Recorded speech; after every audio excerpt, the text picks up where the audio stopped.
Welcome to the continued podcast adventures of Superhero Speak.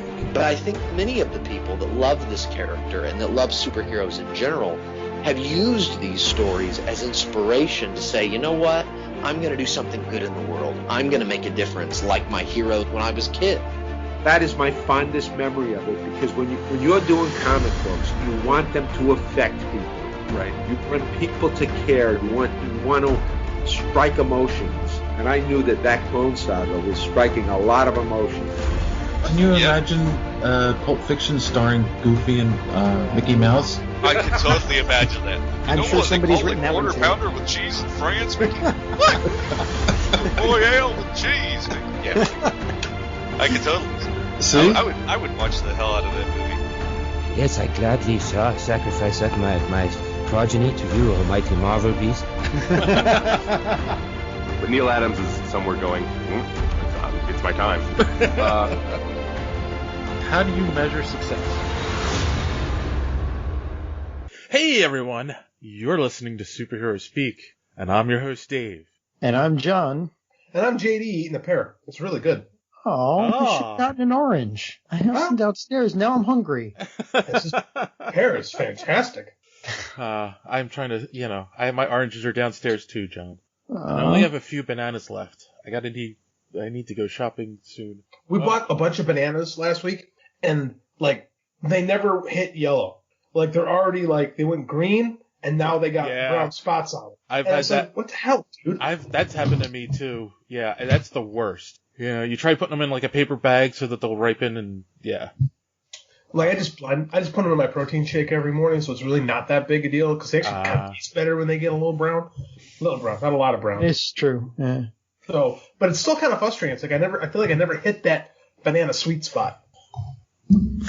So is that what you've been up to this week, JD? Playing with bananas? No, actually, we tore up the carpeting in our room this weekend. My wife and I were going to town. We're putting in new floors. We're getting ready to sell this mother sucker. Yeah, that's cool. Yeah. Wow. Very thrilled. You looking for something bigger or closer to the city? No, actually the exact opposite. I'm looking for something closer to where I coach because it's 45. Because I coach in where we went to college, and it's 45 minutes from where I live, and I live about 45 minutes from Chicago, so it's about 90 minutes from the city.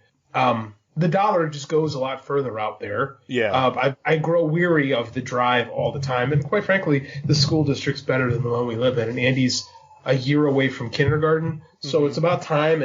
And during this whole thing, I found a really nice house that's very affordable. Needs some work, but it's about perfect. I'm kind of curious about that because I didn't think anyone right now was looking to buy or sell. See, I was talking to a buddy of mine, the guy I used to coach with at my old school. He's a realtor, and the belief amongst the people in that market is immediately after this whole thing is over, there will be a spike in real estate because they didn't say this to me, but I'm personally the amount of people just kind of sick of looking at their houses. Well, you're also going to get. Because of everything that's happened, you're going to get the interest rates going way down again, like it did during the housing crash. Yeah, it's going to have to. So you're going to be able to sell or refinance at 1%. Yeah. So that's what we're trying to do. We're trying to get on this because we bought in the summer of 2007. So it was only last year when our house finally got worth what it was when we paid for it. Yep. And it's okay, now is the time to really pull the trigger. I wish we'd done it a few months earlier, to be honest with you. But now is the time, and I get to be where I want to be, and we get a bigger house, and it's kind of in the country, and it's perfect. It's everything I want. Cool. So I'm excited. So I got little projects. I've been painting the house, and I got to replace the floor in our bedroom, and I'm doing some landscaping work because I ain't working, so might as well do that. How about writing? You been doing any writing? It's been tough. Yeah, I got a novella, that I'm almost finished with, and my editor is reading the current trilogy that I've been working on all year. So I only asked because I saw the Facebook post with Andy dressed as Black Panther. Yeah, I was trying to get some stuff done. He was actually dressed as Black Panther Thor, is what he said. Oh, okay. Because he had the Thor. One of my wrestling moms got him that little Thor outfit just because she thought it was cute. He looked cute in it. And my wife was trying to do yoga in the basement, and to distract him, she just dressed him up like that, and he has not taken it off. And it's been 3 hours. That is awesome. Well, I'll actually send you the picture and you can post it Cool. to the website, or the Twitter, so people know what I'm talking about. But regardless, God, he's freaking adorable. They are at that age. Yeah, I'll tell you what, though. I miss school. A lot of people are. I miss school. I hear you. You know, I mean, I have a surly 18-year-old. So. Like, at least he's only 4. Like, I think this is, 4 is fine. If he was a teenager, I may have killed him. How about you, John? Anything fun this week? You gods, fun? Were you kidding me? No. I like the story you told before the show about having to travel across state lines to get alcohol. It makes you sound like Al Capone. Al Capone. I don't want Who's that? I don't want the Popo to find out about it. The Popo does not listen to this podcast. Well, yeah. I mean, we were talking about how PA, the state stores, the state owns all the liquor stores. They all closed. Then their website crashed. And so for a while there, you couldn't get hard liquor or wine. And unless, you found a winery that would deliver. But, or moonshine guys. Oh, wait. There is one caveat to that. You can get wine at grocery stores now, wine and beer. You still can't get hard liquor. So go ahead. Yeah, but the selection was limited. Yeah. So go ahead. But they sold out. They sold out really quick. I mean, like, it was that and toilet paper. So basically, I went with my girlfriend. She lives in Delaware, and I went to visit her, and then we went to visit one of the liquor stores. And one of the things that was happening on the border of Pennsylvania and Delaware is that the Delaware State Police were manning some of the liquor stores near the border, and anybody with Pennsylvania plates, they were telling to turn around. Yep. That's nuts. Yeah. It's much worse in Delaware. You have an easier time if you go to Jersey. I forgot how I'm sure. I didn't say that out loud, did I? Yeah, but I mean, like we've been talking, things are crazy, and some people, including governors, are not making good life choices right now.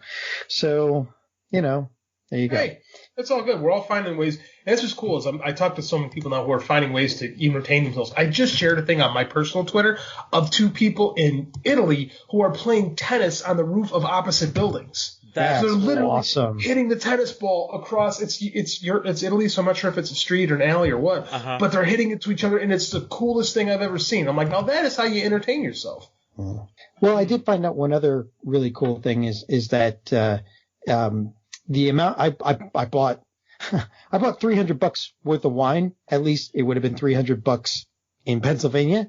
In Delaware, it's $149. Wow. So apparently PA taxes the crap out of us. I never realized that. And I'm originally from Connecticut, where it's like you can buy it anywhere.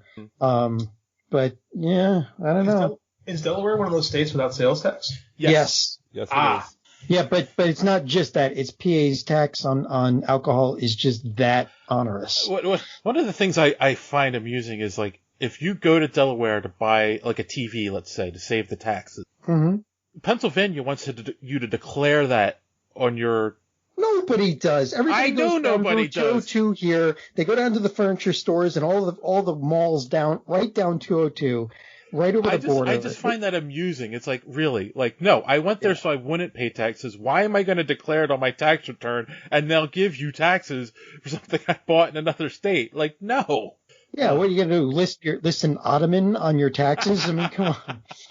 That is ridiculous. I do list odd men on my taxes. I put you on. I'm sure. So, But the empire on your taxes? You declare the whole Ottoman Empire?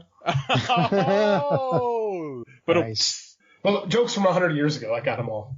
Well, considering we're even running out of the world's supply of jokes at this point. Like, if you can shut it. I have plenty of bad jokes for days. I believe that. Days. That tracks. But anyway, nothing else. Just visiting my girlfriend, getting to know her kids who are cool, and You're not that weird guy that's doing their mother yet? Oh, I'm sorry. Whoa. What? How old are they again? This show took a weird turn. That took a dark turn. Yeah. No, they're 10 and 12. Oh, okay. They're really kids. Okay. And I spent a lot of Saturday discussing anime with somebody that knows something about it. So they're not surly. They're not surly teenagers yet. Well, you're good. No. No, trust me. Trust me. Once they hit like 14, 15, it's all downhill. I know. I had another daughter. I will put my foot and say that middle school kids are the worst kids.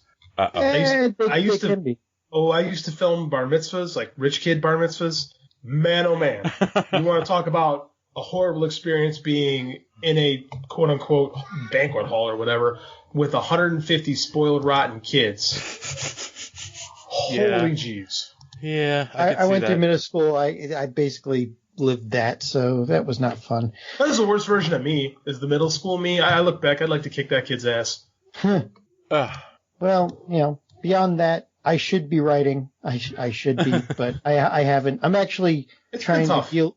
Well, I'm trying to deal with the fact that now that working from home all the time, there's this loss of the border between work and home, and that I'm having a bit of trouble with. Yes. Because I wouldn't have trouble with it, but other people are, which is causing me trouble. I mean, you guys know that I've been working from home since last about a year, right? Yeah. Well, not quite a year.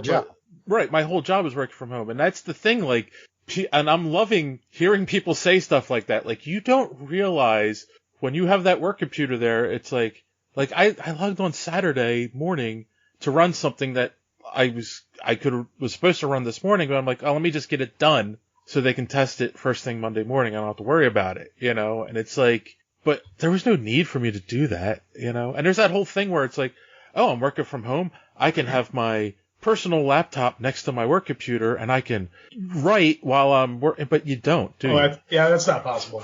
Like, you have to be more regimented when you work from home, right? Yeah. Because you're right, that blur between life and work and home is just, it gets out of control. So you need to actually, all right, this is the time I do this is the time I do that, and da-da-da-da-da. Yeah.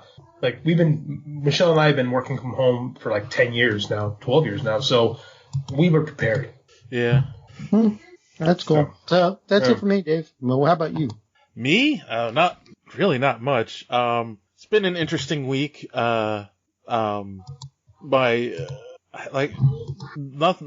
interesting.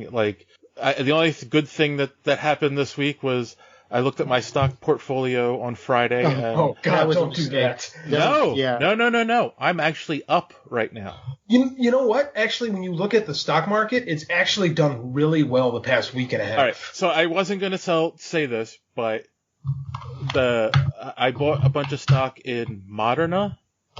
What is that company? What do they do? They are a pharmaceutical company. They were the first ones to begin developing a vaccine for the COVID-19 virus. That's really smart, actually. About 2 weeks ago, and their stock has doubled since I bought it. Hey! So that is why I am up right now. Yes. Smart. That's a good move, Dave. The other one was I bought GE because they were producing respirators, but they're not doing as well. People don't like GE for some reason. I don't know what that is. Old company, blue chip stocks. People just don't like those kind of companies traditionally. Yeah. So, but yeah. In fact, actually what had happened was on last week, Thursday, Friday, they had won an award for their research, for the vaccine, and the federal government dumped a bunch of money into the company to push along the development of the vaccine. So, yeah, that made me happy. Hey, but that's one thing we all really want right now, so... Hey, if someone's going to make money off it, might as well be you. Yeah, I guess so. And I'm writing down the name of that company. But yeah, and then of course you guys know that my old job blew up. Literally, yes. We were in a class action lawsuit. Oh, how'd that go? Well, we got an offer for settlement. Oh, crap. So, based on what they offered, basically the way that the law firm presented it to us was well, accept the offer or you can go on your own because the law firm is for everyone involved with the class action suit's going to accept it. All right, fine. And how is the settlement? It would be about a third of what they actually owe me. That sucks, but I mean, like the settlements are always going to be lower than what you want. Here's the thing. And the lawyers are taking most of it, I'm sure. No. That's after what. After what they take, I'll end up with a third. Right. So what they took. They're taking a good chunk, which is. They always do that. That's why they do class action lawsuits. They don't do it for you. They do it for them. Of course. But here's the worst part, right? Like, I signed all the paperwork, I sent it in, and I was like, I'm just kind of curious, how long is this going to take? Well, 6 to 10 years. Exactly. They're like, we have to finish going through all the litigation with the bankruptcy court and blah, blah, blah. And I'm like, oh, great. Like, so eventually, probably by the time I retire, I'll get my money. That's kind of how these things go with lawsuits, so it's never a quick payout. Like, it's always like a decade to get but you will get it. Well, basically, you never really get justice, though. That's the problem. And I was going to use that money to take John out to a fancy dinner, and you would not. You do a social distancing dinner over Zoom. Oh, there we go. We could do that. And let's see. Oh, I did something new tonight that I've never done before. I made homemade. Let me say I didn't make the noodles from scratch. That's something my daughter would do. But I made homemade lo mein for dinner, chicken lo mein for me and my son, because he was like, we do homemade Chinese every once in a while, and he was like, and said, instead of rice, why don't you try getting the noodles and do that? And it actually came out pretty good. So, we made cabbage roll soup yesterday. Yeah. And we put some noodles in it. It was not very good. We tried. Did they get mushy? No, it was not very flavorful. Like, we followed a Pinterest recipe, and it was like, this is terrible. Like, some of these people that are so confident in their cooking, they put things on Pinterest. It's like, oh, this sucks. I don't know why you're so proud of it. I was just saying, because noodles and soup are tough, because after a while they get mushy. Well, we added the noodles last minute because the soup was so. And we're like, let's put some noodles in to like give it some gumption, because there's nothing to it. Right. And like, again, me, it's got to be gluten-free noodles. But it was just like, nah. Like, I ate it, but I ain't eating it again. That's a shame. But yeah, that's about it. Again, not, watching TV, working. That's it. Dealing with my soon-to-be 18-year-old, actually. I said he was 18, but it's not till next week. Oy. So that's enough of our craziness. Let's talk about some internet craziness. Well, we don't have a year, Dave. And we'll what? Internet craziness. There's a bunch of that. I just meant Nerd Madness updates. Let's get to. Yay! Let's get back to. Let's talk about where we're at. So, of course, we'll start off with movies. Round 2, we had Joker versus Endgame and John Wick versus Spider-Man Far From Home. And John Wick assassinated Spider-Man, so no. Well, first off, of course, we said Endgame took Joker at 75 to 24.9%. Was an ass whooping. Yes. As of right now, the voting isn't finished yet, but John Wick is edging out Spider-Man Far From Home. That is one of the bigger upsets I think I've seen in this tournament. Yes. I don't know that's an upset, though. I ranked the tournament. This was my seeding, so I say it's an upset. Okay. But it's surprising nonetheless. Yeah. No, I was actually shocked. I thought everyone loved Far From Home, but... Well, just for that, I'm going to... There, John Wick. I just voted. I voted for Far From Home, and I was like, so we neutralized each other. But... this was a surprise, man. I mean, like the John Wick movies. I think it was on this show. I called it like probably the best action franchise of the 21st century, and I stand by that. Goes to the Stratosphere said that this was a tough one, and the Gorilla Brain podcast said John Wick is far superior, and not because 8-Bit Ray hates Tom Holland. Yeah, sure, Ray, we know. But yes, no, I don't know. How do you hate Tom Holland? I can't process that. I don't know either. He's quite lovely. I can't. That doesn't track. And I bet he's a gentle lover. Ooh. I was gonna say I hope my son grows up to be a man like him, but you took it in a spot where I can't say that. So gonna check next story. Be quiet. Of course, round 2 of TV, we have. So it looks like it will be, of course, Endgame versus John Wick. for the final round in the movies. Wow. And everybody wishes John Wick was in Endgame, so. Yeah, exactly. YouTube movie. Have you seen all of the YouTube videos that they've made of the Endgame where they're showing up, all the heroes are starting to show up, and they'll splice in John Wick and then Godzilla, and then it's just like, I gotta see that. Yeah, no, it's hysterical. Like Scooby-Doo gang, they just splice in all these different heroes from just anywhere. It's awesome. So TV round 2, of course, we had Mandalorian versus Umbrella Academy. Mandalorian took that, and then it'll be Witcher versus The Boys. I haven't put that one up yet. I'm sorry, I've been behind this week. Same thing with, of course, anime. Round 2, we had Demon Slayer versus Inspector. Yeah, that was kind of a blowout. Demon Slayer took it 83% to 16. Slayed him. Yeah, well, then again, like Demon Slayer is one of the first animes to have like one of their episodes trend on Twitter worldwide, as it was released, because it's probably one of the most beautiful fight sequences that has ever been put to film. Right. It was just amazing. So and then, people love it. I mean, I've heard of Demon Slayer. That's the other thing. I will say that Inspector me too. was a mystery to me. So Random Randy Savage tweeted at us a GIF of a kid banging his head. Is this? That's Deku from Midoriya from My Hero Academia. What's it mean? Okay. Okay. See, there you go. Well, I'm curious. What is because we tweet memes to express the way we feel about something. What is he doing? He's a fanboy of what's his name? All Might. So he's basically it's a fanboy meme. He's fanboying out. Yes. Oh, okay. And then Stone Rhino Nano. Yeah, that's a name. Said this is a tough one. Love them both. So. Mm-hmm. But yeah. Nano is national novel writing. Or that's what you.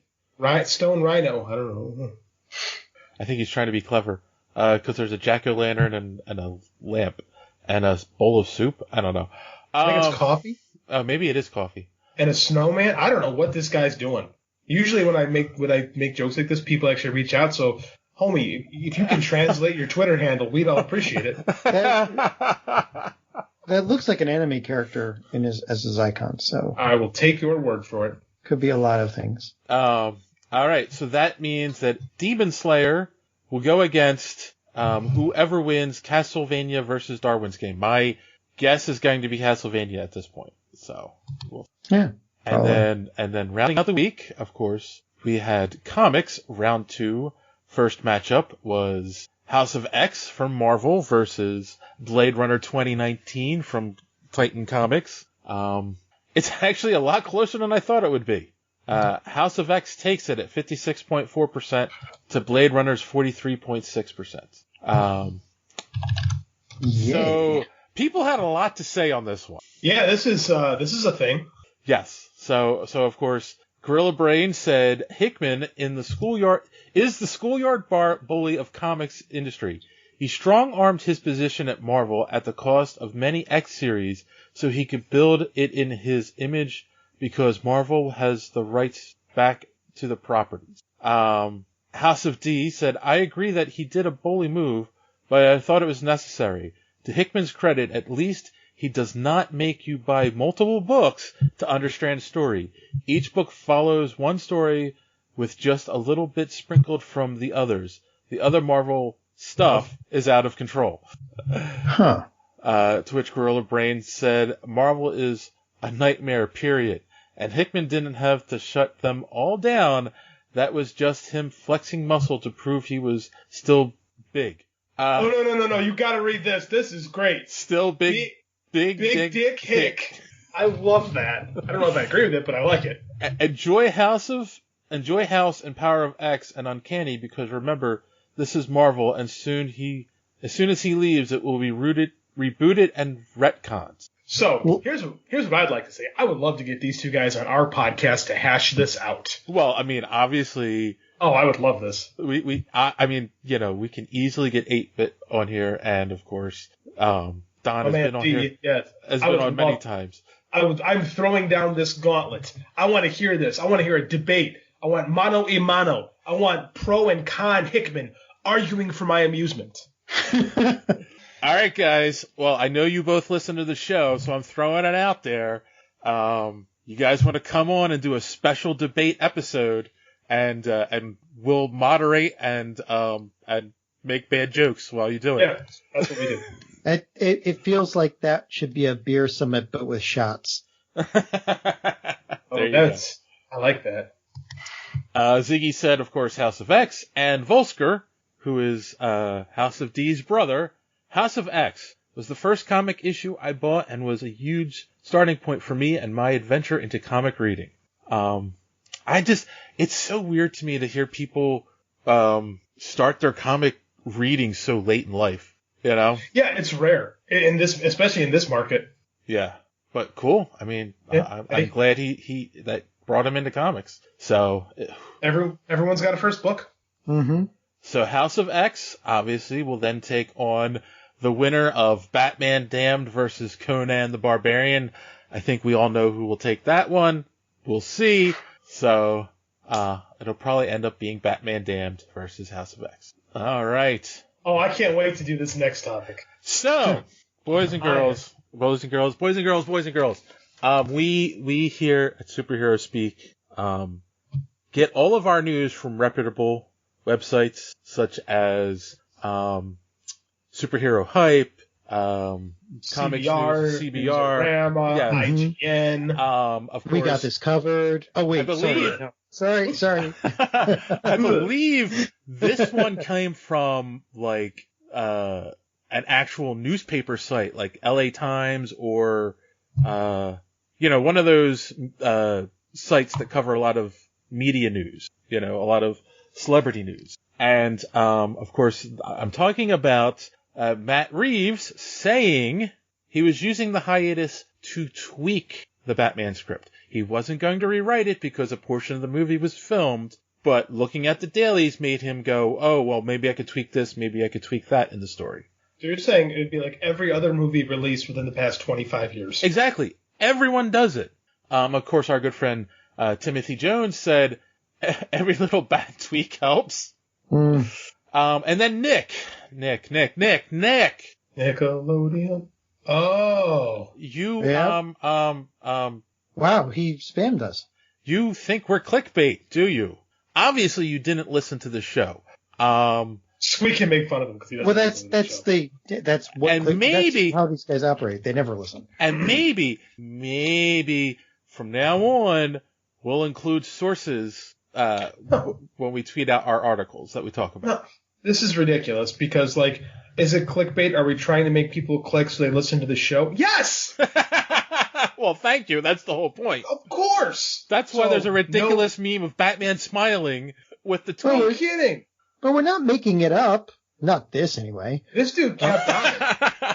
No, yeah. This dude kept... please don't go through all of it because it's just stupid. But this guy kept... Every time someone responded that wasn't even to him, he was, like, throwing his 2 cents in. Apparently one of us angered him, maybe? Well, I don't know. Well, here's the thing. He's, like, real, for some reason, the official spokesman for Batman Twitter. So, with 180 followers. Oh, I'm reading his bio. Oh. It says real, for some reason, the official spokesperson for Batman Twitter. Oh, wow. The Batman with a little bat emoji in theaters October 1st, 2021. I'm not sure if that's the actual... It's the emoji that really Well, I mean, like, this dude is so official. He got 180 followers. Woohoo!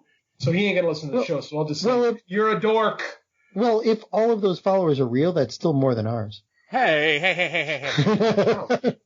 Ouch. Hey, man, we got 63,000 followers. Let's leave it there. Yes, I said if the 180 That's just... No, we get enough interaction on our tweets that a good portion of them are real. I know. I looked at the tweet responses and all that at one point, and there's no way you can ever keep up with us.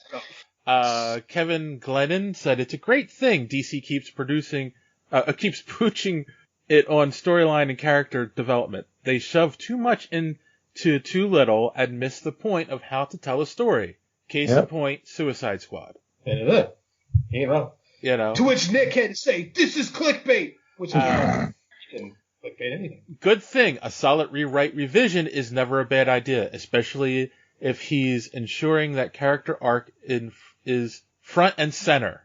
And then Homie had to retry again. And then wow. Gabrielle Colote said, thank you. Each time I see this tweet, I'm like, no, he really did not say that. Again, he did say that he was tweaking the script. This was in actual newspapers. This isn't just something from a comic website. I mean, you could just Google it, for crying out loud.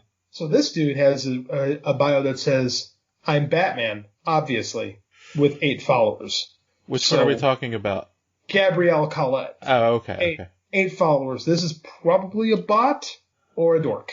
And then, of course, finally, the Battinson said, "Where did you hear that?" Matt said he's not touching the script as there is nothing to change and that he is happy with what they have. So, case in point, and I've noticed this, guys, in the 7 years, John, that we've been doing this show.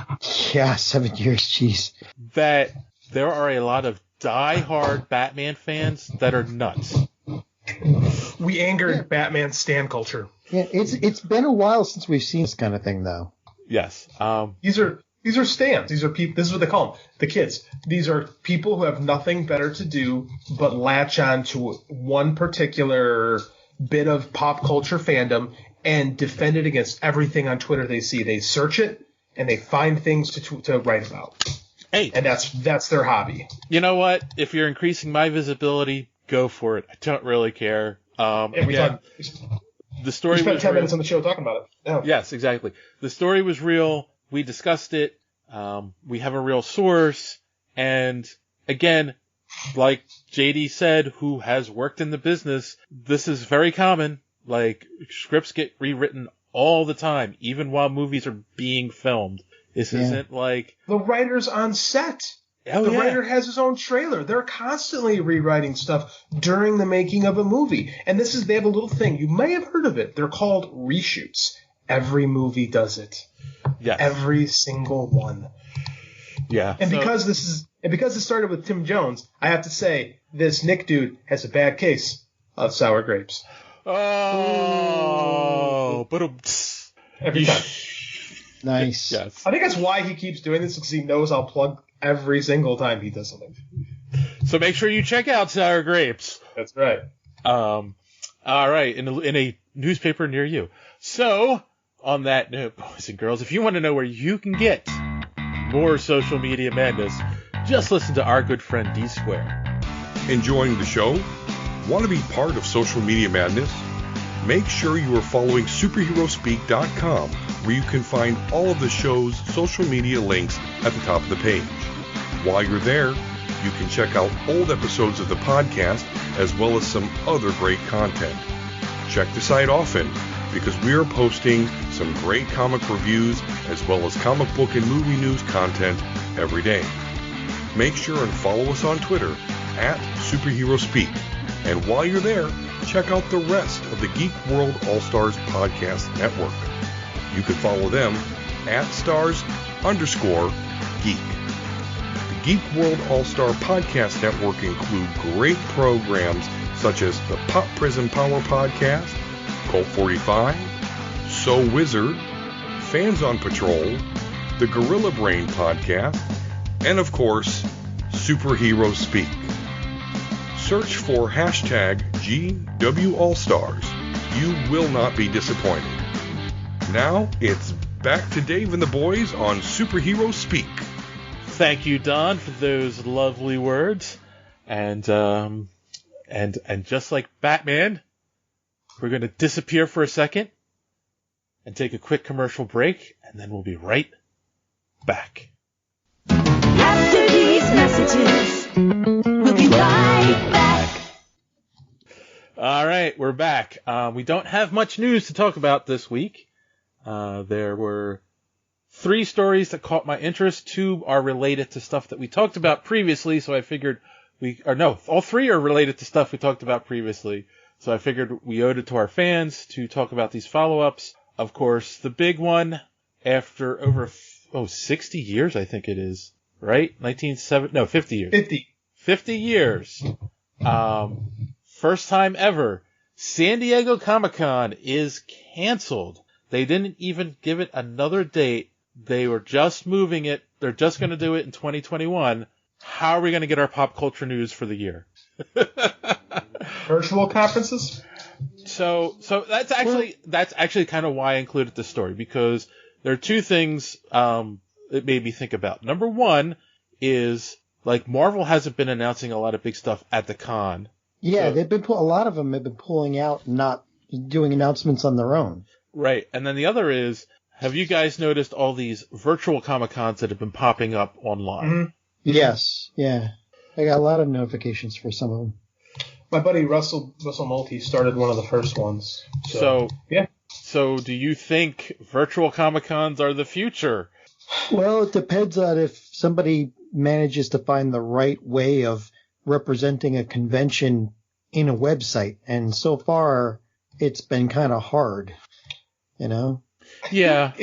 Go ahead. I think that these might become a more common thing. But like when we do find a sense of normal, I don't think they'll replace Comic-Cons. Yeah, I think they can exist alongside them, because there's a lot of people that really enjoy going to cons and like meeting people and, you know, shaking hands with their heroes and whatnot. So I mean, I think it is what it is, man. Well, I don't think cons are going away. I think they might be on hiatus. That is the point. It's a social experience that you kind of have to go. Like, one of the things I saw Wizard has been doing these virtual fan experiences, and you can pay to watch a celebrity give a speech and then buy an autograph from them, and I forget what the other thing is.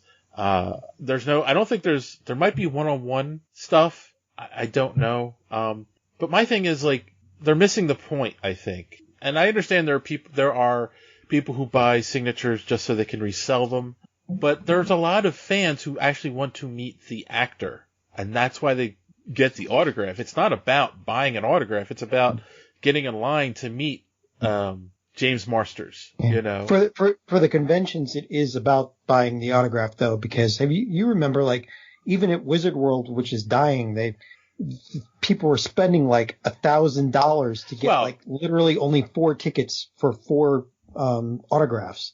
No, I know, but I also remember, you know, in the early days when you could still get, you know, even some of the bigger celebrities for $40 at the most. Yeah. And now they've just gotten ridiculous. But again, I do think it's about meeting the celebrity, right? I mean, it's why I do it. I could care less if they sign something for me.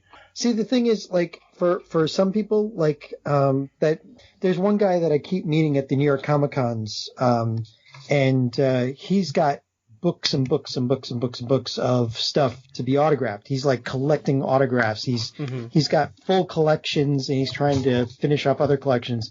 So for him, it's the autographs. And the last time I got an autograph, which was Peggy Carter, Haley Atwell, the experience was so bad that I'm not interested in doing it anymore. I mean, literally, they shove you at her. You stand next to her. You look up. You see a flash, and then they shove you out the door. You literally don't even get to say hi and thank you to some of these stars. So, you know, I mean, it's kind of horrible the way they pull these things. So okay. I don't really like meeting celebrities at cons personally. Yeah. It's just not my thing. They're not happy about it either. Some of them, you know. Well, some are cool. Some get it a little bit. Some are doing it because they have to. But I mean, it's not like you're really meeting them. Like, you're shaking hands and getting an autograph, and you don't really get a social experience. And I just find the whole process to be awkward. Now, that's me. I know I'm in the minority on that. No, you're not. I don't think you are. So I don't think anybody really likes meeting them that way, because, you know, it's the difference between like the Great Philly Comic Con, where we get to go up to some of these stars and, shoot the shit with them for a little bit. Because you don't have security coming to knock you to the ground when you look at them cross-eyed. Compare that to Wizard World or Awesome Con or NYCC. New York Comic Con, where you can't if you touch your camera when you're within 60 yards of them, you get tackled. Right. And you literally get 5 seconds with them for either the autograph or a picture. Right. No, that's true. I mean, we're lucky that we get to go to the press rooms and hang out with these people. But the other thing is, so the last time I experienced it as a quote unquote fan, many years ago, I bought, whose autograph was it? The last one that I paid for was, not Sam Raimi. Who's his brother? Ted Raimi. So I met Ted Raimi because I was a big fan of the Xena, and Hercules shows, and plus, of course he was in the Spider-Man movies because his brother puts him in everything. And I paid for an autograph. He's not a huge celebrity, so there wasn't, I could talk to him for a minute. Yeah, it's about the only way. But then, all the bigger ones, there was a huge line, and it was I don't want to go wait in that line just for, like you said, a second to shake their hands. Now, as I always say, volunteer. And then you'll get to experience a whole nother side of the convention. Yeah. I think the last autograph I've ever gotten, the last autograph I've ever gotten was Stan Lee. It was on, Amazing Spider-Man, what's the first one with, John Romita Sr. as the artist? Is it 38, I think? Something like this. Romita, yes. Yeah, Romita, sorry, John Romita Sr. So I got both, I had him sign it years ago, and then I got Stan Lee to sign it when I met him. And of course, I worked at his table, so I got to hang out with him all day, and then wait with him for his cab. That's an experience. But you don't get that waiting in a line, spending $100 to him to sign something real quick, and then move along, Yeah, and again, a lot of those guys are flipping those signatures anyway for autograph collectors. So right. It's a business, and I get it. But, I mean, it's also, quite frankly, a business that has to be on hold for a little while. Yeah, no, that is true. So, I see Wizard doing it. I saw another one that came up. Now, the only thing is, some of these virtual ones, they want to do streaming through, a 24-hour streaming thing, and it's yeah, but that's not what, that's kind of annoying. I think John's right. If you get a website and it's here's the Artist Alley, and then you could click on that, and then, see where's to buy, and then here's the panel schedule, and then they stream the panels, maybe that's how you do it. John, you and I should do that. Well, you set up watch parties, right? Basically, when you do a panel, they're already doing this. There was some kind of artist con this weekend, and they were doing artist panels all weekend, and just setting up watch parties to do stuff like acrylics and selling your art and that sort of thing. All right, we'll have to see. I do think it's a good nice stopgap, but I don't think it'll ever replace the social experience. No, but it could be something new that adds on to things. Because to be frank, I mean, if they did I used to like to go to cons. I haven't gone in a while, but I like the panel discussions and stuff like that. That's the things that always intrigue me. So if there was an option to watch all the streams of those, I would absolutely do it. Yeah, that's true. I think I would. Depends on the topic, but yes. All right, moving on. We had talked about Rosario Dawson being cast as Ahsoka Tano, and we rejoiced. But they never officially announced it from Disney. Uh-oh. Now. So we are clickbait. That's what. But she, there was an article. Again, it was from a legitimate website confirming she was going to play, and now she was asked about it, and basically her answer was, "It's not confirmed yet. When that happens, I'll be very happy. I'm very excited for that to be confirmed at some point," she said, and adding it would be 1,001% because of the fans. So I think she's playing with us. So we got trolled. We got trolled into doing the work for her agent. Is that what it is? No, I think that we got. I think there's nothing official because Disney hasn't said it yet, so she can't officially. Right. Like right. I think it got leaked. I think that's exactly what it is. I think it's a leak, and now they went and said, "Hey, you know what? This isn't official yet, so you can't say anything because it's probably going to tie into the promotions for season 2." And we know that if anybody that works for Disney says anything, the ninja lawyers will come for you. Oh my God! Do you remember when we met the actor who played Deathlock at a convention, and I started asking him, and he's like, I would talk to you. Really uncomfortable. Exactly. He's like, I'd talk to you, but then I'd be afraid a red dot would appear on my chest. Yeah. And he was kind of joking and seemed kind of serious. So yeah. Well, unless you're as adorable as Tom Holland, you probably can't get away with I know, right? Those NDAs. He seems to own them. It's amazing. He's also playing a Spider-Man. He's playing Spider-Man, and he's playing a Spider-Man everyone but 8-bit Ray likes. So he can do no wrong. Like they know he's the flagship character. Like they can. And he rebuilt the relationship between Marvel and Sony. Yeah. Well, single-handedly, basically. Yeah, basically single-handedly. But if you ain't that guy, you can't get away. They may kill you. Yeah, true. Yes. No, that's totally true. All right. So yeah. Hopefully it'll be announced soon, and we won't be dubbed clickbait. So moving on, we had talked about, of course, Diamond had stopped doing distribution, and Marvel paused production and all of that stuff. Diamond actually recently announced that they will start distribution again mid-May is what their target date is, right? DC has come out and said they're still producing and plan to start distributing books April 28th, but have yet to say how they're distributing the books. I believe they're talking about using 2 different distributors. I didn't see the name attached to them in the article, but I believe I read another one where they named... I lost your email. There it is. I believe they have named. I think Midtown they're going to use as a distributor. Or something. Interesting. Yeah. I mean they're going to redistribute, and I'm like, I don't know. How do you guys feel about this? Because I'm excited to see Diamond have some competition. I agree. I think that I read some reaction on one of the Facebook groups I'm part of from some retailers that are very unhappy with this, which surprises me. But I don't know the ins and outs of the comic retail business. I thought a lot of retailers were unhappy with Diamond. So did I. But I think a lot of it is not knowing what to do, and the fact that DC just kind of sprung it.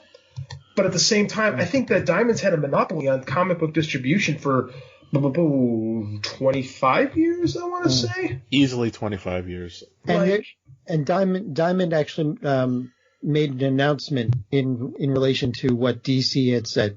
They said, we value our partnership with DC and will continue to support them as a distributor. Our focus is squarely on getting our industry's entertainment products in the hands of fans as quickly as safely as possible. As we shared this morning with our vendors and retailers, we are currently building our restart plans and targeting mid to late May to begin shipping new weekly product.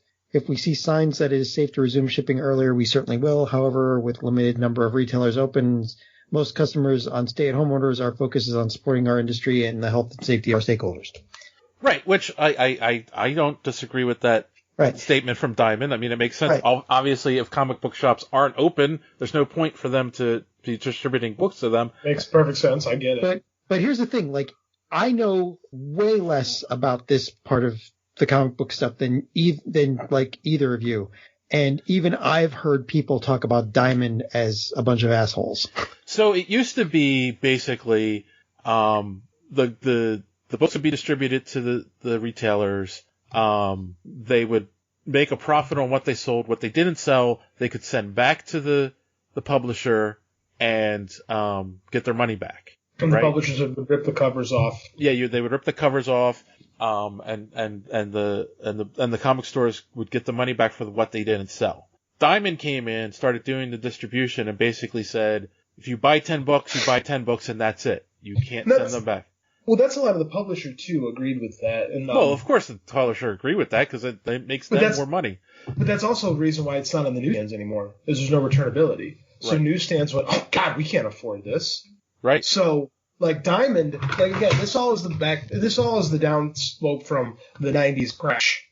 so we created this, I don't want to call it a bubble because it's the wrong terminology, but we created this uneasy balance where the real only way to get published comics is by going to a specialty shop, which, as we've talked about on the show before, immediately kills the amount of people that your product could reach.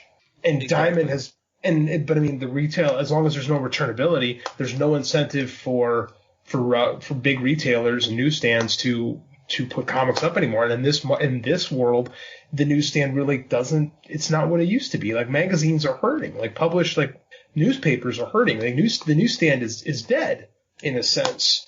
So and I'm not sure if Diamond distributes to Barnes & Noble and those type of places either, where graphic novels sell pretty well. Well, so I'm not sure about that. I might now, this is going back quite a few years ago. Let's see, 8 years ago, my daughter worked in a bookstore while she was in college, and they did have a spinner rack and then shelves with graphic novels on them. Yeah, they do. But I mean, I don't think they get first run. I don't know if they get first run books or not. No, the spinner rack had some first run books on it, but very limited section. That's what I was getting at, you know. Like, of course, you had Spider-Man, Aquaman, Batman, Wonder Woman, Iron Man, but it was like 1 or 2 copies of the latest issue of those, and that's it, you know. Mm-hmm. And they used to do that when I worked for Walden Books in 1991, before the crash and everything. I mean, that I was one of those people that was ripping covers off, and we would sell, just Walden Books. You had one spinner rack that was full of comics, and we sold a pretty good amount of them. Right. Yeah. It's another reason why books from back in the day are worth so much money is because the ones that weren't sold were scrapped. And all these mint condition books were books that were never bought. Yeah, right. The books that avoided getting torn up. And that's why you have the dollar box at most stores today. Mm-hmm. Because they have to get rid of them somehow. Right. And most of the books are from the 90s. Yeah. A lot. Yeah. There was a lot. So I mean, that's the thing though. Is like we talked about it like 2 or 3 weeks ago on the show. So the face of the comic book floppy industry has to evolve. Like, be that as competitive distributors or something. Like, it can't. The business isn't super healthy. It just isn't. So like, it needs to evolve and grow, as every business does in this digital era. Like, comics has not embraced digital the way the music industry was forced to a decade plus ago. Well, they weren't really forced to because they fought digital for freaking decades. I mean, industry? They fought download because of fear of copyright issues. Well, it was all money. They didn't. Yeah, of course, it's always money. But the industry has adapted to it. In the last decade. But here's the comic book industry. They could look back on that fight and see how much they could actually lose by fighting this instead of working with people, and they still decide to fight. Well, they tell you they are by having by Comixology merely existing. But I mean, the fact that they have to price the book so high, when like the idea, like look at this, like what's it cost to buy? Like and most people don't even buy music anymore, right? Like most people buy like stream their music, but if you buy a song and also do it on iTunes, it's $1.25 or $1.29. You could not buy a single at Sam Goody for that 20 years ago. No. Right? The music industry changed and evolved, and these streaming platforms have, like, the music industry is fine. Like, people are still making a lot of money. They had to change what they are, and the comic industry hasn't. Like, they've adopted Comixology, and I know there's differences, but, like, there just hasn't been the move to, like, evolve it. Well, if they're on the same kind of track, though, it took the music industry, I don't know, I'd say like 15 years to actually own up to it. Yeah, and so I think maybe the comic industry has another 10 years of the fight before they finally acquiesce and decide, hey, maybe if we like actually lean into this, we could make money and cut some of our warehouse costs or whatever, you know. But they're afraid to do that though, because the fear is they need to keep their partners, these shops, in shape. But these shops, like, man, it's been. Like, look from the 90s, like, it's been dropping. You know, when you had all, like, again, it's a boom bust. You have all these comic shops opening up, and then immediately after they all crash, and the rest have been not on life support necessarily, but there has not been, like, exponential growth in that field. Yeah. It's interesting because using the music industry as a comparison, because one of the things is they've been saying print is dead way longer than than the last 20 years. Oh yeah. You know, I mean, they've been saying that since at least the 80s. And it's true. And that's one of the things is that a lot of people in print took a long time to accept it. But then, I don't know, there's something different about comics, and it's why they've survived. Yes, limping along on life support, but it's the reason they've survived so long. I don't know. It's the collectability of it. Yes, that's what it is. It's the collectability. And it's like, it's so funny because like with video games, right? I think that's a more apt comparison in today's world where it's like, oh, pre-order this game so you can get the collectible armor for your character, you know, this special download. And it's like, but that's not an actual physical thing that I can hold in my hand. Yeah, it used to be if you pre-ordered them, you got the collector's edition box. Right. With, like, special maps and coins and figurines and you name it. Like, yeah, but now it's just like, oh no, we're just gonna like create some kind of skin for the character. It'll take us all of 5 minutes to produce. Exactly. And you know, you'll just get a code to download it if you pre-order this. And it's just like, and yet there are people who are like, oh yeah, I gotta pre-order the game because I want that special skin. And I'm like, who cares? It doesn't do anything for you. No, but it's the action of playing the game. Like, and that's like I've always been, I think I said before, I've always been a reader more than a collector. Like, I have a bunch of comics, but I mean, like, I don't bag and board. Like, I don't care. Like, I know the second I read a book, it's not worth anything. So why do I care?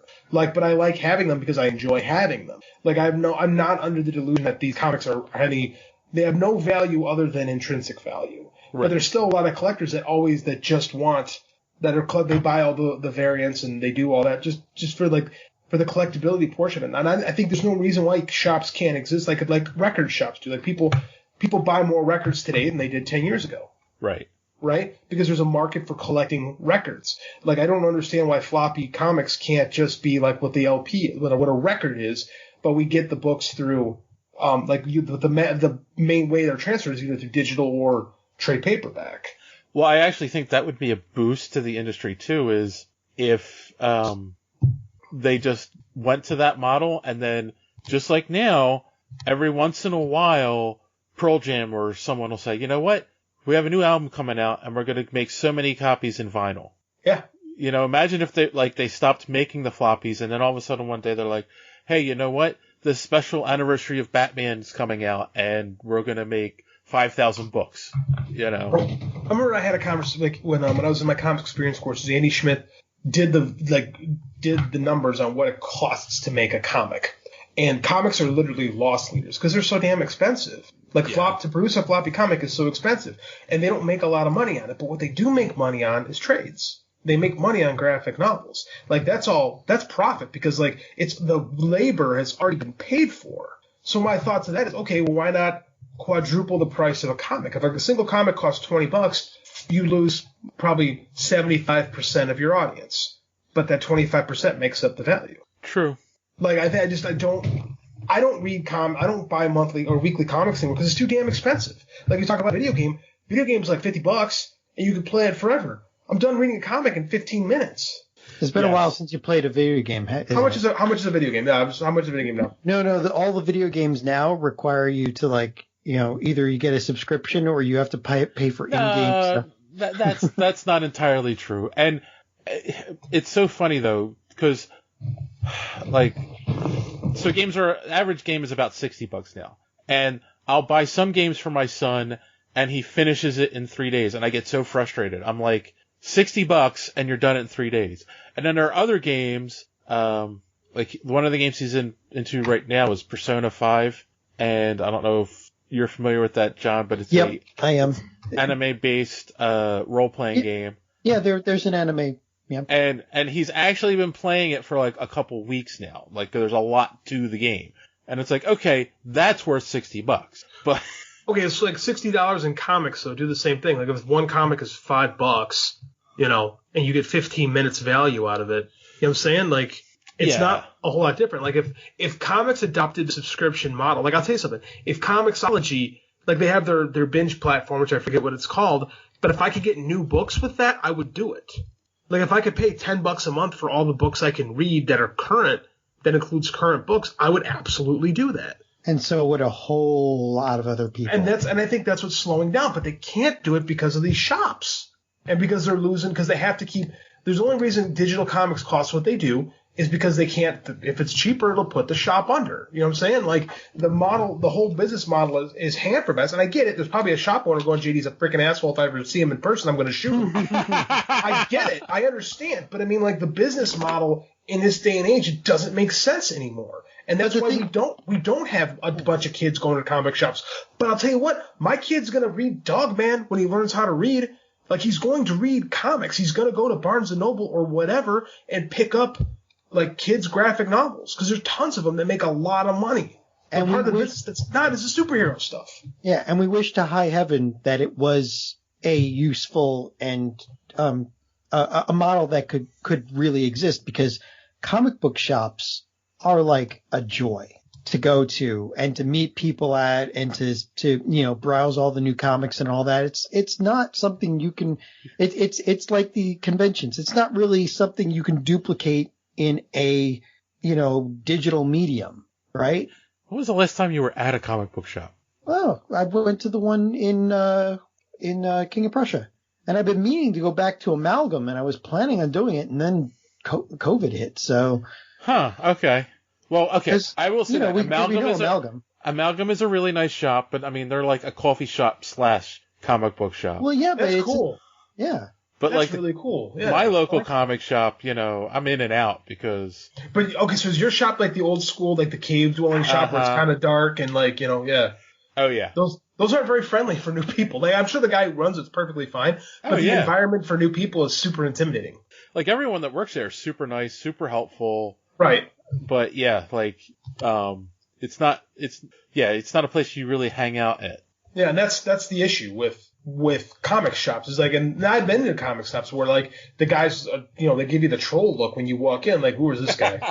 Stranger danger. Outsiders. That's weird because I can think of at least two, like I think the comic shop in King of Prussia has a back room where they allow, they'll let you play games. But I know of at least another one up near Kimberton that, like most of the comic shops I've ever known, they don't just do comics, they do gaming. So you can go there and play games, and people go there to run Dungeons and Dragons or run Planescape or something, or, play Dungeon Dice, whatever, or Magic the Gathering. And so, you get a clientele that comes in to do that, and, they're walking through the comics both ways. So they generate a lot of sales that way.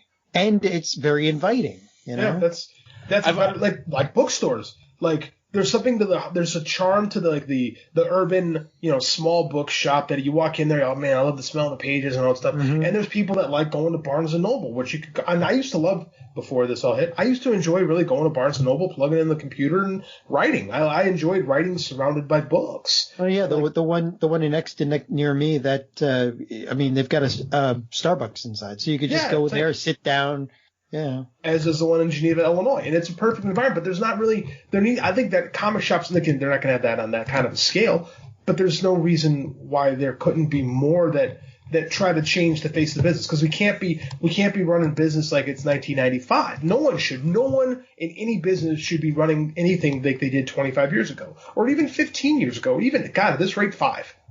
The world is different now than it was 5 years ago. If Barnes & Noble was smart, they would start carving out space in their bookstores for a large selection of comics. There is. So not mine. Mine has a huge graphic novel section, and they do have floppies. Oh, mostly DC, like almost all DC, very few Marvel. Yeah, they've got graphic novels, and they sell manga too. But I don't see, I'm saying all the new stuff, like become a comic shop as well.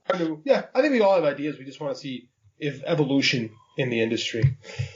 What I was going to say is, I do think one of the reasons John feels invited in these comic book shops is because when he walks in, they look at him and go, yeah, he's one of us.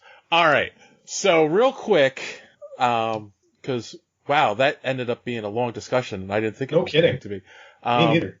We had decided to do a retro review this week. We can keep this short because it's not like it's a surprise or anything, but I still want to talk about it because I forgot what a good movie this really was. And, of course, I'm talking about Iron Man 1. because we didn't want to pay for a movie again, and all of us have Disney Plus, so all the movies except Incredible Hulk are on there, and I think that has to do with Universal or something, a distribution deal with them. Yeah, Universal has the rights to the Hulk movie. Yeah, so we won't be retro-reviewing Hulk right now, but Iron Man 1, so it was kind of cool to go back and revisit it, and let's face it, okay? Number one, I'm not going to worry about pre-spoilers, reactions, and spoilers in a 12-year-old movie. Exactly, and also, if you're listening to this podcast and you've never seen Iron Man, what? Then you need to turn the dial just a little bit more to go to the sewing channel. Because I think you're obviously in the wrong place. You're probably listening to the wrong podcast. Dude, there's no one on this who's listening to this show that hasn't seen Iron Man. Yes. So, of course, it was the movie that kicked off the MCU, starring Robert Downey Jr., Gwyneth Paltrow as Pepper Potts, and Jon Favreau directed and played Happy Hogan in the movie. And Jeff Bridges is, of course, Obadiah Stane, sorry. I don't know why I said Obadiah Stane, who ends up being the villain of the movie. Spoilers. So,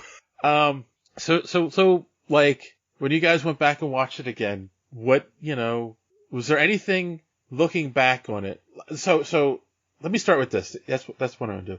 Looking back on it, right? Trying to watch it with fresh eyes again, because it's been a while since I've watched it. You can see the seeds being planted in this movie, whether intentionally or not. But I will say the scene where he opens up the package with the arc reactor in it that says proof that Tony has a heart made me cry, knowing where that's going to eventually lead down the road. Did you guys have any moments like that watching this again? No, I didn't have any emotional moments watching it, because if I've seen a movie more than twice, I start looking at it from a critical point of view, or like a filmmaking point of view. Mm-hmm. And I was trying to watch it with Andy, and he's a little too young to really appreciate it. But I mean, I look back on how good a movie it is and how much I really enjoyed it. And like, Robert Downey Jr. looks so young, and it's only 12 years ago. Like, it's a great movie, and it's aged very well. It has. Yeah, I mean, you can tell what they were going for too, and it definitely set a tone. I wouldn't say they completely followed that tone all the way through, but at least the first 4 or 5 movies, followed that template. Absolutely. I think even more than that. Like, Iron Man establishes a tone, like you say, a tone to this universe that it's serious but still fun. Right. Like, going to watch an Iron Man movie is a lot of fun. I can't say it about like a lot of those DC movies, and a lot of them aren't very fun to watch. What were you thinking, John, when you were watching it? Well, you gotta remember the time in which it happened was like you had 2005, you had Batman Begins, so yes, that kind of beat Marvel to, hey, we can actually make a good comic book movie. And then you had Superman Returns in 2006, and everybody's like, nope, actually you can't. And then 2007. What was it? 2007 was, or no, it was, Fantastic Four. Fantastic Four came out at the same time as Batman Begins. So we were really up and down at that point. And then they come out with this in 2008. And yeah, I mean, and also The Dark Knight came out the same. Yep. And The Incredible Hulk, as a matter of fact. Yep. And Punisher Warzone. Yep. But nobody knows that. And it still holds up. I mean, like you said, and I really enjoyed watching it again. It did set the tone for the weak ass antagonist with the same powers as the antagonist. But the first half of the movie was just a joy. The second half was, hey, it's a fight scene. Quite a bit like the last fight scene in Wonder Woman, actually. It's like, it doesn't really fit the rest of the movie. The Obadiah Stane's, his drive is kind of, what's he want? Cause he's just apparently throwing everything out and just saying, "Hey, I'm a bad guy." So no, I disagree with that. I think he doesn't think Tony wants the job anymore, so he's trying to take over for good. in public in a giant robot. Well, it is a superhero movie. I know, right? But it's kind of like he did the whole I have taken your heart out. Now I'm going to walk away while you're still alive. So I think, but overall it was good though. I was very happy to watch it again. I think there's the thing with Jeff Bridges, Obadiah Stane. Like, I think people miss a couple of the key aspects of that character.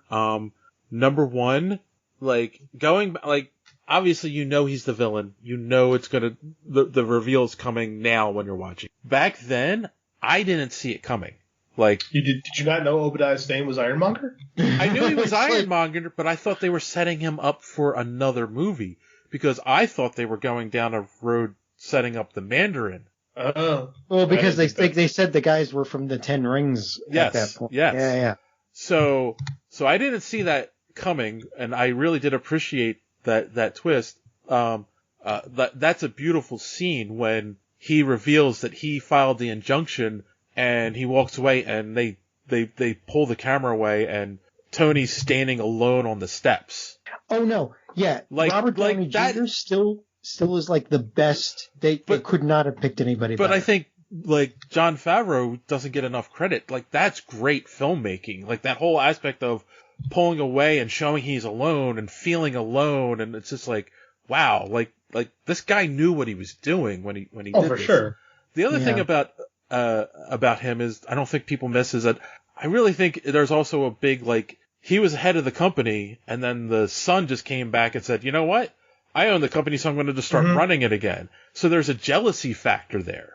You know, and that comes in with the scene where the scientist is trying to build the arc reactor, and he's like, Tony Stark built this in the cave, and like with scraps, right? Like, you guys should be able to do this, and I'm the boss. If I'm saying do it, you know, like.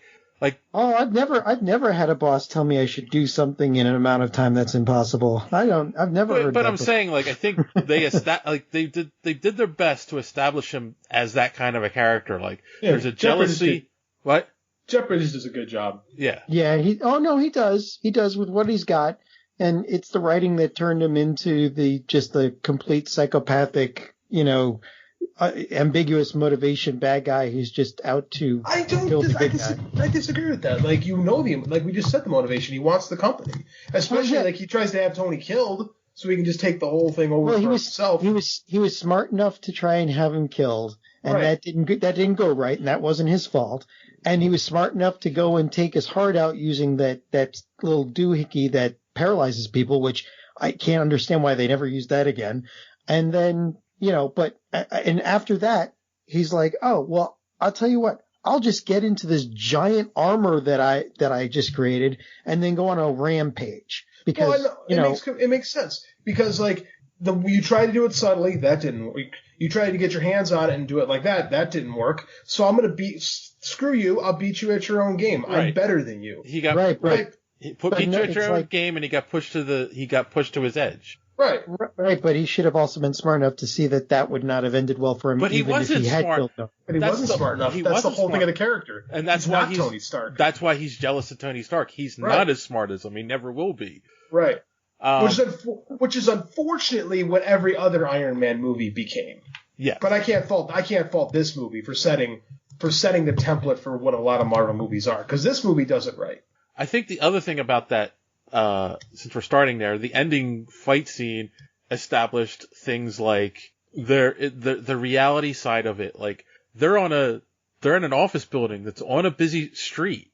You know, they spill out to the street and they're having this fight, and like there's cars in the way. You know, and like Ironmonger picks up a car and throws it at Tony, and Tony's like, uh-oh, like I got to save these people. You know, so setting up that like saving people. Which again, we've argued that DC doesn't do that as well as Marvel. And no, the people are just they're extra points. Yeah, and establishing like this is happening in a real world. There's no like abandoned parking lot where this fight happens. This is a real street. The island's uninhabited. Right, exactly. There's a real street, real fight going, people going by, and like that has to be dealt with during the fight. And establishing that right early on in these movies was that was brilliant, you know? Mm-hmm. Works. Makes them remember that they're heroes too, you know? I like it. I really like this movie. I like everything about it. I'm not saying I didn't like it. I do. I mean, you can't, the way, and don't forget, the last, this is the one that set the tone for, the bane of every person that has to clean up the theater at the end, of people having to stay all the way to the end. And then I don't remember if I should have looked this up. I don't remember if they had put that teaser with Nick Fury at the end as, maybe we're going to do this, or if they actually still had the plan. But I remember people freaking out about it. You got to be kidding me. They wouldn't. And then, of course, they continued on with movie after movie until they finally got there. So the story behind that was they did that last minute. They after everything was done and the movie was set and ready to be sent to the theaters, you always hear the story they decided last minute, let's film this scene and put it at the end and see what happens. Yeah, and people freaked out. Yes. And they added it to Hulk. They added another one because it worked. Confession time. I went to a midnight screening. That was the thing. Midnight screening of Iron Man, and I left during the credits. I didn't know. Ooh, well, it was brand new back then. Yeah. Now it's you go to see The Great Mouse Detective or Trolls, and you're looking for an end credits scene. True. So, yes, yeah. I mean, they definitely started something with that. Someone had commented on Facebook the other day, and basically he was complaining about Iron Man, and the two things he said was too long in the caves and the end fight was too short, right? Disagree 100%. Yeah, and even I disagree with that. And that's what I wanted to get to. To me, everything that happens in the beginning half of that movie, beginning third, I'll say, with the caves, is brilliant in establishing who the main character of the MCU for the next 10 years, 11 years is. True. And it's like you said, watching it again with a critical eye, it's picking up on little things like him jumping out of the Humvee and running, right? So, he's a billionaire, playboy, philanthropist, and a coward because he just wants to get the heck out of there. Yep. Which ends up getting him hurt. And he changes. That Yitzhak and the whole moment in the cave changes him fundamentally as a person. He doesn't become Iron Man without that. Literally. And that was paced perfectly. Yes. Yep. There's nothing wrong with that. That's wrong. Because, I hate long, bloated fight scenes at the end of movies because they're all, it just goes on sometimes. Wonder Woman. And this was perfect. This one works because Tony's gonna win. He's got a big mountain to climb. He does it. Move on. Right. Yeah, and just establishing the character. He doesn't care about anyone, and then this guy saves his life, and dies. And then dies. But then he has the realization too that it's his fault. Mm-hmm. That it's his weapons. This is all on him. Yes. So Tony's being motivated by it. That's Spider-Man. They don't hammer it like they do Spider-Man, but it's guilt. He feels completely bad. That he says, "The U.S. I saw young soldiers die by my machines. I can't have that." And it makes sense because his character has been insulated from that his entire life until that moment. And then sorry, I'm jumping all around the place, but I keep thinking of some of my favorite moments. Him when he first builds the suit, right? And I will say that's kind of a throwback moment of the suit up moment from the older superhero movies, the Batman movies, especially in the 90s, overdid that trope. But they did it obviously with a new twist, right? Because it was something different you hadn't seen before. He's getting this armor put onto him by these different machines, which after a while, obviously they couldn't keep doing that. And then, of course, he had nanotech and blah, blah, blah. But, that's a cool moment because again, it's not quite, but it's almost like the trench scene in Wonder Woman. It's there's where he becomes Iron Man for the first time. And then, but when he goes to kill those terrorists and destroy the weapons, the military sees the blip and gets involved, which is something you haven't seen in a lot of superhero movies before either. Yeah, there's no concept of anything happening in any other place other than where the hero is. There's no idea of an interactive world. Yes. Yeah. So like I loved that they did that, and then he calls Rhodey on the phone. It's me, damn it. Yeah. What? It's me. I'm in the suit. It's awesome. Yeah. What I like about the movie more than anything is it's a character study. And this is where I think the DC movies really drop the ball. And I hate doing this, but I have to. This movie is about Tony Stark, the person. Iron Man is just what makes it fun to watch. But this whole thing is an examination of who Tony Stark is. True. And too often superhero movies get away from that. They forget that it's about what makes us fall in love with superheroes isn't the Michael Bay style action, which is why his movies are forgettable. It's about character. Yeah. Even the Batman movies get into that. I mean, the Nolan ones, yeah. Yeah, the Nolan ones. But anything they've done since, other than Wonder Woman, really hasn't. Oh no, they've all been the Jesus the Jesus imagery and my life is so dark and my parents are dead and Yes. And you really forget that why this movie works is because you have a good actor that was properly cast embodying a character and bringing not just bringing a character to life, but bringing life to a character. It was a perfect match, and that is something that Henry Cavill could have been able to do as Superman, but really wasn't giving the stuff to work with. Right. Yes. Yeah. I totally agree. Having seen him in other stuff, it's like he really is charming. That's who Superman should be, and they didn't allow him to be. Right. One of the things I always like to point out when we talk about this movie, I've mentioned it on the show before, and I love it because it's such a great success story. People forget that to finance this movie, because they weren't bought by Disney yet, this was Marvel taking their final shot. They had put up the rights to all of their characters as collateral for the loan to make this movie. That's a big gamble that paid off. Yes. And the for Rotten Tomatoes, it was scored 94% certified fresh for the critics and 91% for the audience. Only and 91%. There's a million user ratings. That's a lot. That's a really high rating. I just want to meet these 9% of people who don't like this movie and go, what do you like about life? Do you hate puppies? So speaking of people who don't like the movie and things that we don't like, is there anything in the movie that, seriously, that you don't like? Something they could have done? The score was not great for their first ride out. They got way better, but it is pretty generic. Yeah, it is really generic, and it was done by Ramin Djawadi, and he had before this he had done what had he done? He did Mr. Brooks and Threshold. It's just like Blade Trinity. He did Blade Trinity. Yay! So and Thunderbirds. Gotta save money somewhere. Yeah. That could be a criticism for all the Marvel movies. I think their scores are rather forgetful. To be honest, except for the Avengers. The Avengers is pretty good. Yeah, just that one that dun dun. I mean, that works pretty good. But I don't think that. I think the music moments that stand out in this movie are AC/DC and the Iron Man at the very end.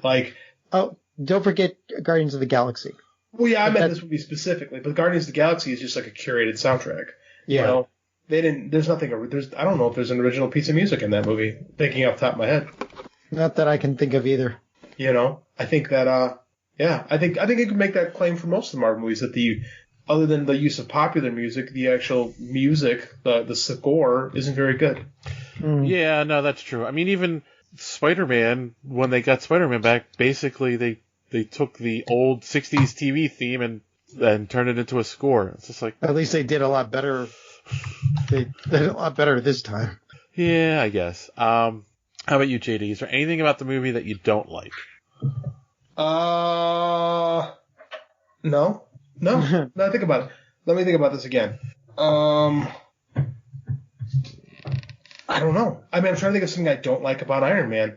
I don't like that. I guess everything is a retrospect. Like, for a launching point for a movie, I really enjoy it.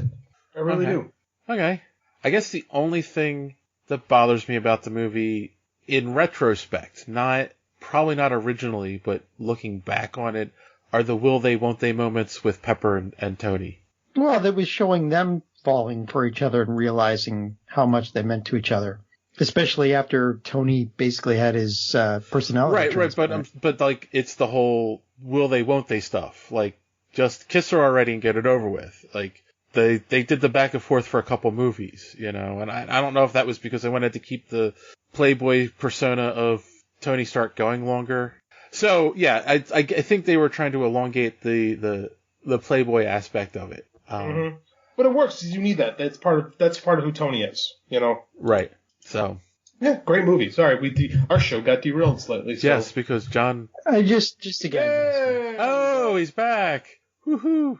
I need a new computer. Please send money to our Patreon. We need new equipment. All right, and then favorite moment in the movie. Favorite moment in the movie? Who are you asking? Either one of you. I'll go. My favorite moment in the movie is I Am Iron Man. When he says it at the very end. I love that moment that they throw because it changes the paradigm of superhero movies. Yeah, we saw that in the Hishi, how it should have ended, where he's sitting there talking to Batman and Superman, and he's like, and then I told everybody who I was, and Batman and Superman are like, oh, you can't do that. You're not supposed to tell people your secret identity. No, I like it because it changes the dynamic of what a superhero movie is. And then when you do get a good moment in Iron Man 3, a movie I rail against normally, when they destroyed Tony's house because he basically advertised who he is, you see that there's consequences for being out in the open like that. Yeah. But it's great. It's a great way to end it. Like, there's no pretenses. Tony Stark is Iron Man. Perfect. Because he's not the type of guy that would hide behind a secret identity. Right. Like, I adore that about that movie. Yeah, no, and I think that's a perfect character moment too, because again, at first he's a little bit of a coward in the beginning of the movie. Right. And at the end it's like, nope, I'm Iron Man. Right. Big character growth right there. That's easily, again, this is really a movie about characters, and like this movie that really hones in on it. Like, you see the growth in Tony Stark right there. Right. So my favorite moment until John comes back, I'm gonna have to say, let me think. There's so many of them, and I like your choice of yes, John. Hello. I'm experiencing technical difficulties. Much like Iron Man does. Oh, good. Excellent. So go ahead, Dave, and then I'll give you mine. Okay. I mentioned the suit up scene, and I'm thinking of John or JD's answer, and yeah. Tell me what I want to hear. Yeah, I agree with you, JD. I think that is probably because that's the culmination of the entire thing, and that's the perfect button at the end of that movie. Yeah, I agree. Wow, I missed JD's because my rig broke. So I said my favorite moment in the movie was when he goes, "I am Iron Man." Oh yeah, okay, so good. So what was your favorite moment, John? I think one of my favorite moments is when after he came back from liberating the Mideast, and he's got all the robots over him trying to pull the stuff off, and Pepper walks in and he looks over and says, "This isn't the worst thing you've seen." That is that is another great character moment right there. Yeah, and it's not just the character moment. It's that they kept the humor. They had the humor between that and the robot that kept trying to put him out at like a fire. Yeah, that definitely was a moment that said, like, yes, we're going to have humor in our movies and have fun. Yeah. And they've been fun ever since. I mean, except for one or two. Dark World. Yeah, Dark World's a big misfire when you really look back on it. Yeah. That's why they did Ragnarok. Total 360. All right. Which had a lot of fun in it. So yeah. All right. So I mean, I know it's a 12-year-old movie and whatnot, but I still want to go around and rate it 1 out of 10.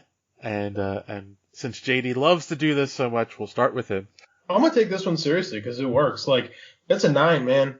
It's not quite perfect because I do think you could have had a stronger villain, but that's it. That's all I'm gonna say. Like, that is my one big critique. Is like, Obadiah Stane, it's okay, it works. But in retrospect, it did not launch the series into a new spot, so I have to rate it like that. But it's 90%, man. 9 out of 10. Capes. Cool. And you, John? I'm giving it a 9 too. A 9.2? And yeah, a 9 as well. Yes. Homonyms. No. 9. I'm giving it a 9 because it basically was. I with very little that they could have actually made better, it was perfect for launching basically what is the only successful cinematic universe that we've seen so far. And it was for its time, it was amazing. It was still groundbreaking, even with what DC was doing with Batman Begins. And it just, it set a tone that they've managed to keep until even now. Cool. All right. Dave? I'm going to go 9.5. Because yes, because you're indecisive and you can't figure out whether it's 9 or 10. Yes. Exactly. 10 is what is a perfect movie? This is as close as I think one gets. Yeah. But, again, it's a whole in retrospect thing. Like, it made us fall in love with the character of Iron Man that people didn't care about for a long time. It reestablished Robert Downey Jr. as a movie star. It launched the MCU. It's an incredible character arc.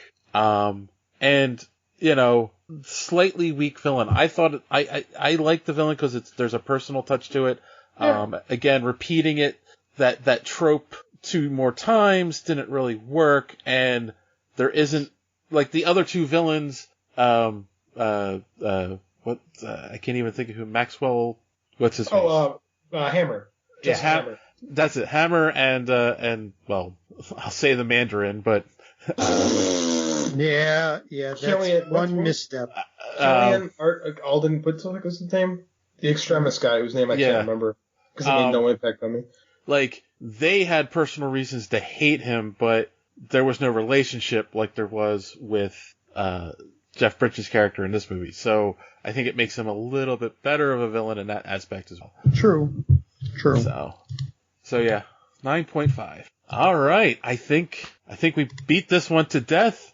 John has given me some editing to do, and sorry, man. So real quick, we'll go around. Any recommendations for the boys and girls at home? Yeah, I've been watching the new DuckTales with my kid. It's fantastic. Isn't that the one with Tennant as the voice of Scrooge McDuck? He's great. It's great. I mean, like, if anyone ever watched DuckTales as a kid, this show keeps the spirit perfectly alive. Like, everything is right in tune, but the Huey, Dewey, and Louie each have individual personalities now, and the writing, it's those good kind of kid shows where, like, if you're a kid, you're gonna love it, but if you're an adult, you're gonna pick up on stuff and really like it even more. I've heard it was good too. Shockingly good. Shocking. And I love the old DuckTales. But I didn't, but I was, 9. Like, I was surprised at how much I enjoyed this. And we're watching it in the mornings now. It's really good. Cool. How about you, John? So the second season of Ascendance of a Bookworm is up, and it's just as good as the first season. So I'd suggest that. I actually saw Emma over the weekend with my girlfriend. Oh, was that the new one? It was great. Really? Yes. Anya Taylor-Joy as Emma was. She got all. She can. I don't know. She's one of those actresses where she can make a few looks on her face and you get volumes of information. It was and the feels. So it worked really well. I loved it. It was really good. Cool. You got a podcast called Superhero Speak. You get recommendations to watch DuckTales and Emma. right on brand. Yeah, so, I know. So wait, sorry. Anya Taylor-Joy was in an episode of Doctor Who. So there you go. Okay. I will, of course, as always, recommend people to go to superheroespeak.com, where you can find the podcast every week, plus comic book reviews from our good friend D Square. Do not forget to check out the D Square podcast as well, everywhere podcasts are available. And if you're like me and you're a Metallica fan, I am going to recommend that you check out Metallica Mondays. They have been streaming concerts every Monday night on their Facebook feed, and these are pre-recorded concerts. They're not playing a concert every Monday night right now. And they've also made the Met Club on their website free they started it like a week ago, but for like 30 days you could join for free and watch all of their uploaded concert footage that's on there. So you guys should check that out. I think I might. Cool. Because I like Metallica, JD likes Metallica, big fan, and Sean likes show tunes. I like ABBA, so. There you go, even better. See that girl? Watch that scene. No. Chiquitita or Voulez. Come on. Bless you. All right. Well, that's on that note, boys and girls. I think that's the perfect place to put a pin in it. So, as always, thanks for listening, and don't let your cake get caught in the door. Have a good week.